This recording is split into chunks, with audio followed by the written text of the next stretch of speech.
Okay, so this is the second class in the unit that deals with curve sketching. First class, basically, we just looked at whether a function was increasing or decreasing. And the first derivative was very useful because when that was positive, the function was increasing. When it was negative, the function was decreasing. Turns out that that first derivative can tell us what are called critical numbers as well.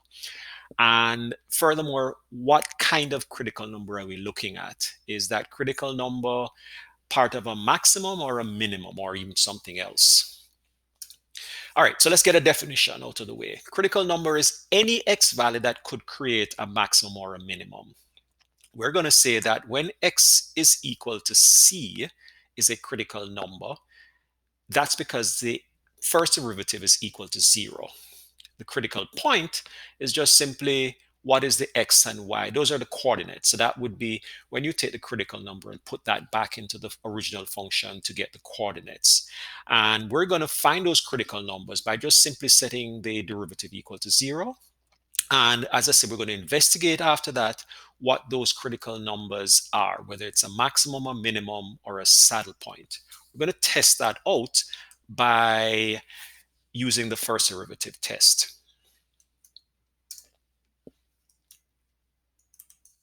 Okay, so here's what the first derivative test is. We're going to assume that that derivative is equal to 0. Therefore, we have a critical value at x equals c. Whatever that c was, that when you put that into the derivative, you got 0, that would make it a critical number. What is happening to the function just before the critical number and after the critical number when we put it into derivative? If that derivative changes sign from negative to positive at c, then we're going to say we have a local minimum. And I'll show you why. Look at the diagram down here. If the slope of the function was negative, so that means the first derivative is negative, and then it turns after c to becoming positive. Look at the shape of that graph. You're going down, then you're coming back up. That would definitely suggest that what you have is a minimum at that point.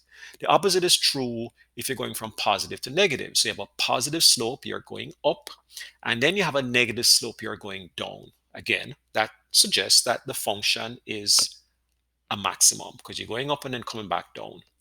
If the sign does not change though, so let's say you had a positive followed by a positive or a negative followed by a negative, that would suggest that you neither have a max nor a min. And we're going to call that a saddle point for now. We'll look some more into that later on. But just think about y equals x cubed function, a cubic function for a minute. That function has a little bit of a kink in it. So it does have a place where there is a horizontal tangent, but instead of that being a maximum or a minimum, the function takes a turn and then just continues going up, or takes a turn and then continues going down. So it doesn't have a max or a min on a y equals x cubed function. So the easiest way for us to determine what kind of critical number we have is to look at how the sign is changing as you go just before the critical number and after the critical number. And we're going to use a table for that. So here we go. Here's our first example coming up. This gives us a function which we're asked to find the critical points and determine what kind of critical points we have. Well, we're going to find the derivative. As you can see, that derivative is there. And I'm going to further factor that derivative because obviously our whole goal here is to determine when this derivative is equal to 0. I can factor that some more. So this is fully factored. And if I set that equal to 0, that's going to tell me that I have some critical numbers at 0, -1, and 2. Those are just coming from each of these factors. So the x squared gives us 0. The x minus 2 gives us the 2. The x plus 1 gives us the -1. Those are our critical numbers. And again, let's just make a distinction between numbers and points. These are the numbers, so these are the points. The points are just simply the coordinates. So when x is 0, y is 9. When x is -1, I can, well, I like to use fractions. So here is the fractional y part of that. And when x is 2, here is the y part of that. So these are critical points. These are the critical numbers. These are the critical points. Now, our goal is to not only know what these points are, but to determine what kind of points they are. And for that, we're going to use an interval table. So look at my table. I have these critical points set out as intervals in the table. I'm going to go from -infinity to the smallest of the critical numbers, which is -1. Then I'm going to go from -1 to 0, that's my next critical number. Then I'm going to go from 0 to 2, next critical number. Then I'm going to go from 2 to infinity. So the entire domain is split up into the critical numbers from -infinity to +infinity. And that is going to allow us to pick points from each of these intervals. So I'm using easy numbers, numbers that are easy to work with. From the first interval, I'm going to use -2. From the second interval, a very narrow interval going from -1 to 0, I'm going to use -0.5. Then I'm going to use 1. Then I'm going to use 3. So remember, I'm putting these not in my original function. I'm putting these numbers into my derivative and then trying to decide whether at that point the slope, which is what a derivative tells us, is positive or negative.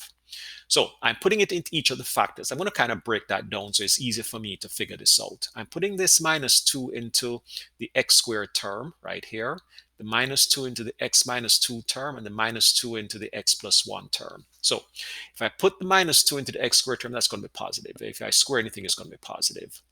Put the -2 into this term, I'm going to get a minus. Doesn't matter what the minus is, I just know it's negative. Put the -2 into that, I'm still negative. So now we have to decide, when I combine all of these, what's the result? I find the easiest way to determine this is to just count the number of negatives. The number of negatives is even, then the result is positive. The number of negatives is odd, then the result is negative.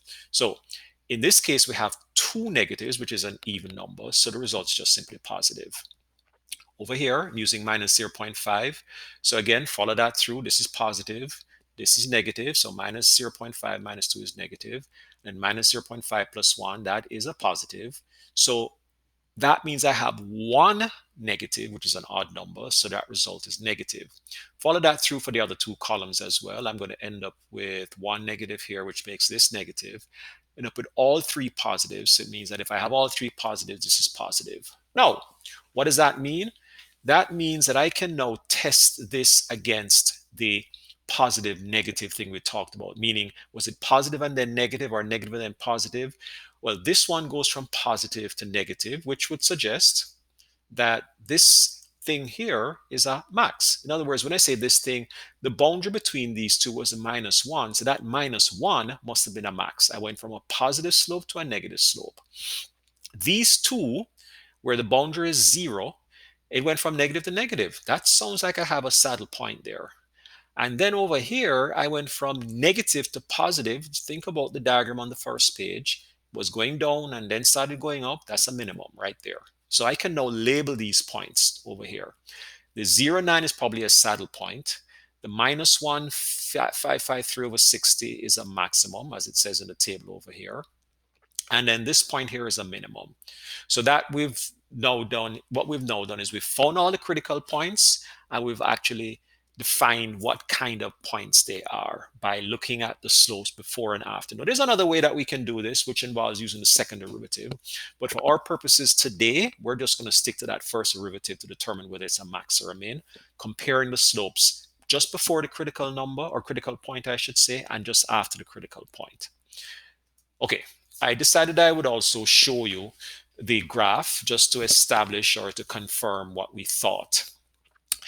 Our 0, 9 is in fact what we're calling this saddle point. So look at it, it's kind of going down, and then instead of turning and going back up, which would give you a minimum, it goes down and then it just continues going down. There's your saddle point right there, which is what the 0, 9 is. Over here, we had the -1 and then the 9.2. That's clearly a maximum. It's a local maximum. It's not an absolute maximum, it's a local maximum. And over here, at this point with the 2, that's clearly a local minimum, which is exactly what we said from our calculations on the previous slide.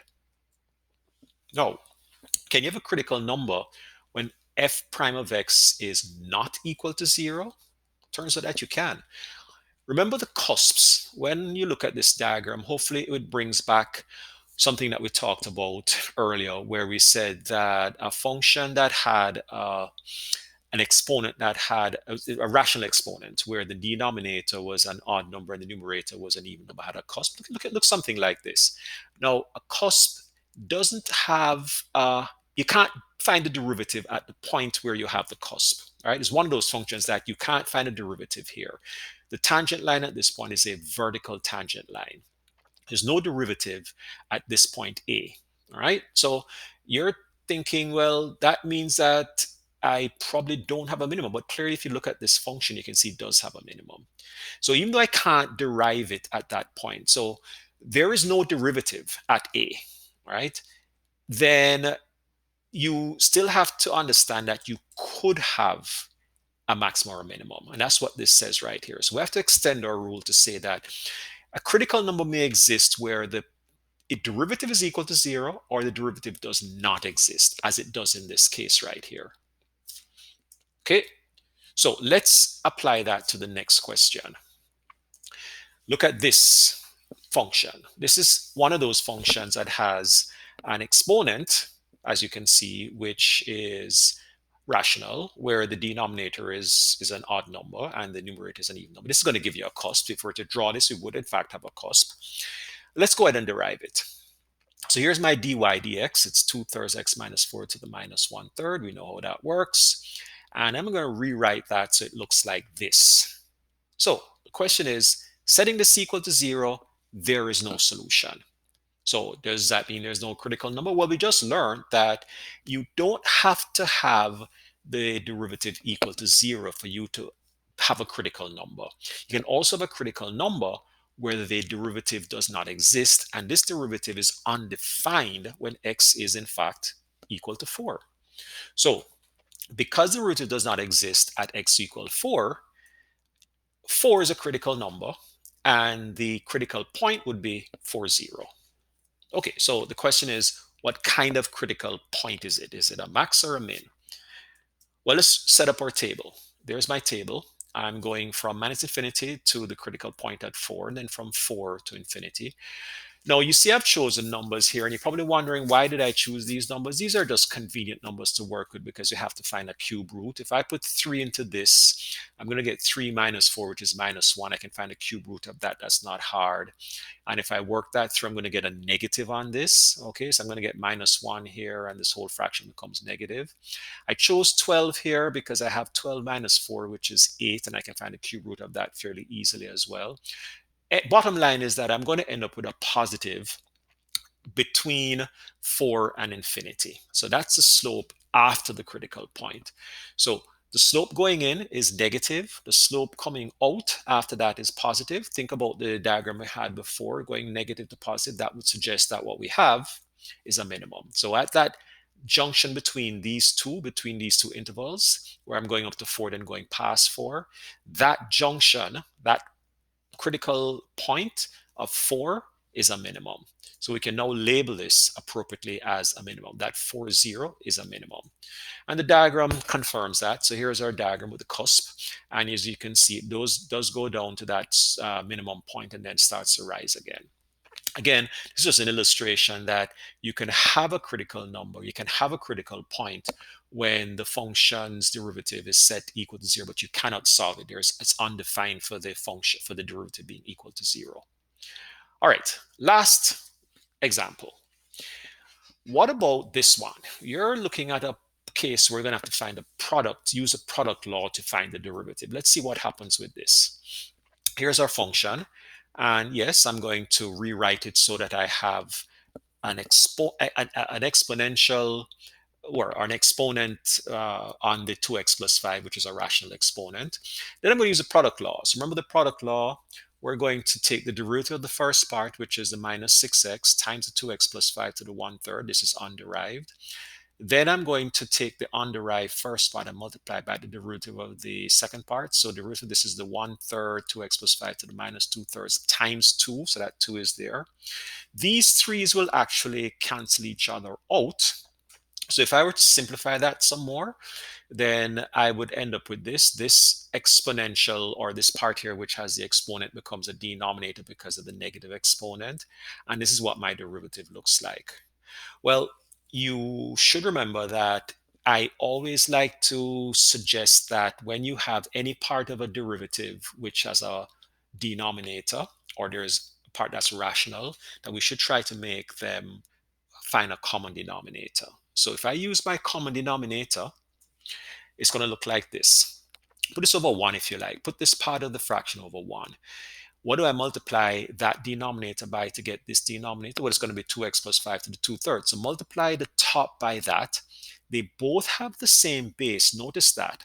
So because they have the same base, I'm going to add their exponents. So the 1/3 and the 2/3 is just going to become 1. So I'm going to end up with minus 6x times 2x plus 5 to the 1. Hopefully that makes sense. And then I'm going to have minus the 2x squared over that denominator. So all of this represents the numerator. Once I've found the I put them over the common denominator of 2x plus 5 to the 2/3. I'm going to set this equal to 0. And we've already talked about the fact that setting this to 0, we should focus on the numerator, not the denominator. So if I did that, and so multiply that out and then, factored it. I mean, I'm leaving some of those steps to you. If I did all of that, I would end up with this being equal to 0. So you can fill in all the missing steps here for this one on your own. Ignore the denominator, multiply this out, collect your like terms, then factor it. You should end up with something looking like this. So what does that mean? That I have two critical numbers. I have a critical number at 0 and a critical number at minus 15 over 7. The critical points, putting that 0 back into the original function, right, should give me 0, 0. So one of the points is at the origin. We just don't know whether it's a max or a min yet. And the other point would be at, I have a typographical error. This should be just minus 15 over 7 here. So ignore that 7. So minus 15 over 7, and then the y value is minus 12.3. I didn't try to put that into a fractional format or a rational format. This is minus 15 over 7, minus 12 over 3. That would be, or those are the critical points. So we now have to determine what kind of critical points they are. So of course, I'm going to go to my interval table, and I'm going to go from minus infinity to my first critical point, which is minus 15 over 7. I made the correction here. And then from minus 15 over 7 to 0, and from 0 to infinity. So I'm going to go ahead and use these values, which are, if you're wondering where these values came from, I try to use numbers that were going to be convenient to work with. So because I know that I'm putting it into a derivative which has a cube root in it, I put, for instance, a number that I could easily find the cube root of. I put minus 3 into this, I'm going to get 2 times minus 3 plus 5, which is going to give me minus 1. I can find the cube root of that fairly easily. So that's why I use minus 3. Same thing for minus 2. If I put minus 2 into that, I'm going to get minus 2 times x, minus 2 times minus, 2 times minus 2 plus 5, which is 1. I can easily find the cube root of that. So these numbers were just chosen because they were convenient to work with. Now, what about if I were to evaluate it in the derivative? You can confirm for yourself that this works out to be negative, followed by positive, followed by negative. And we've already talked about this. What this means is that this one should be a min. I'm going down and then I'm going up, and then I'm going up and then I'm coming down. This should be my max and this should be my min. So we can now correctly label these two critical points. This one is my max. That's the border between these two, which is 0. And this one is my min. The border between these two, again, just ignore the typographical error, is minus 15 over 7. So minus 15 over 7, minus 12.3. That should be my minimum point. Here comes the graph, just to confirm that all of what we said makes sense. There are your points. There is your minimum, the minus 2 right here, and the 0 right there. Those points are a minimum, local minimum, and a local maximum right there. Exactly what we said it would be. So here are your success criteria. Do I know that critical numbers exist when the y prime is 0, or when y prime does not exist? Can I set up my derivative table? And did I remember that local minimums and local maximum can exist at points other than when y prime is equal to 0? And that's it.